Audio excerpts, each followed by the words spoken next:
తెలంగాణ ప్రభుత్వం రాష్ట్ర ప్రజల కోసం 500 రూపాయల గ్యాస్ సిలిండర్ పథకాన్ని అమల్లోకి తీసుకొచ్చింది. రాష్ట్ర అసెంబ్లీ ఎన్నికల సందర్భంగా మేనిఫెస్టోలో ఇచ్చిన హామీ మేరకు తెలంగాణలో కాంగ్రెస్ ప్రభుత్వం తమ 6 హామీల పథకాలను అమలు చేస్తుంది.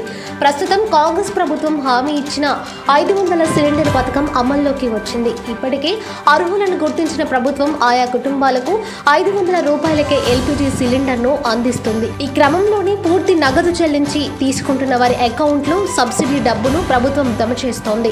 ఇప్పటికీ సిలిండర్లు తీసుకుంటున్న పలువురి లబ్ధిదారుల అకౌంట్లో డబ్బులు పడుతున్నాయి. సిలిండర్ ధర 974 రూపాయలు ఉండగా కేంద్ర ప్రభుత్వం 47.38 రూపాయల సబ్సిడీ అందిస్తుంది. అలాగే రాష్ట్ర ప్రభుత్వం ఒక్కో సిలిండర్పై 426.62 సబ్సిడీని అందిస్తుంది. దీంతో ప్రస్తుతం అందిస్తున్న 500 రూపాయల సిలిండర్ పథకంతో ప్రస్తుత ఎల్పీజీ ధర మొత్తం డబ్బులు చెల్లించి తీసుకోవాలి. ఆ తర్వాత ప్రభుత్వం 500 రూపాయలు పోను మిగతా నగదును లబ్ధిదారుల ఖాతాల్లో జమ చేస్తోంది.